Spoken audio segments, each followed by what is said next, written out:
नाज़रीन, आपको इरफान शीज़ सलाम कहता है। हज़रत डॉक्टर अल्लामा मोहम्मद इकबाल रहमतुल्लाह अलैह ने खुतबा इलाहाबाद में दो कौमी नज़रिए के हवाले से बातें की थी और पाकिस्तान के हसूल के लिए अपने जहन में जो उनके एक नक्शा आया था उसका तसव्वुर पेश किया। फिर 23 मार्च 1940 को करारदाद पाकिस्तान लाहौर के तहत मंटो पार्क, जो आजकल यादगार पाकिस्तान के तौर पे कहलाता है, वहाँ पे वो करारदाद पेश की गई। दो कौमी नज़रिया ये कि जी हिंदुओं का मज़हब, रहना सहना, उनकी रवायात, दस्तूर, उनका तरीक़ाकार, उनके जो मजहबी तासुबात हैं वो हमसे किसी तरह भी मुताबिकत नहीं रखते थे।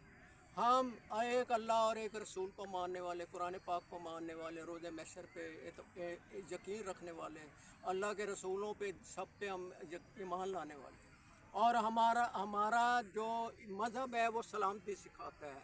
अपने आप को भी सलामती में पालें ढलें रहें, और दूसरों के साथ भी यही हमारा पैगाम है, अमन व सलामती। इसी का दर्स सर सैयद अहमद ख़ान ने मोहम्मदन कॉलेज के तहत अलीगढ़ में दिया था, जो बाद में अलीगढ़ यूनिवर्सिटी के नाम से मशहूर हुई थी।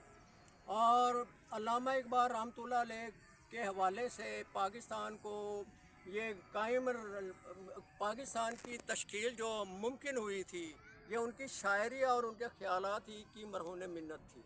और अल्लामा इकबाल रहमतुल्लाह अलैह का जब भी यौम वफ़ात और यौम पैदाइश आता है, हम दो जुमले भी उनके बारे में सही तौर पे नहीं कहते हैं और अमली तौर पे उनकी बातों पे अमल नहीं करते।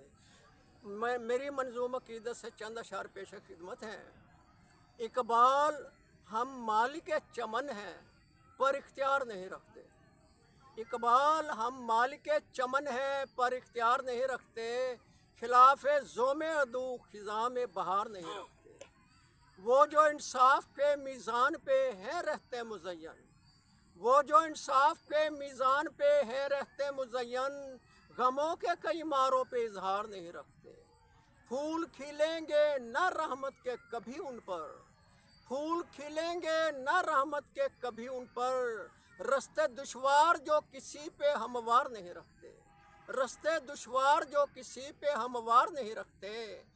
चलो समेटे जज्बे इरफान उलझनों के उन, चलो समेटे जज्बे इरफान उलझनों के उन, दियारे गैर के लोग जिन पे एतबार नहीं रखते, दियारे गैर के लोग जिनसे प्यार नहीं रखते। चलो समेटे जज्बे इरफान उलझनों के उन, दियारे गैर के लोग जिनसे प्यार नहीं रखते। इकबाल, हम मालिक चमन हैं पर इख्तियार नहीं रखते।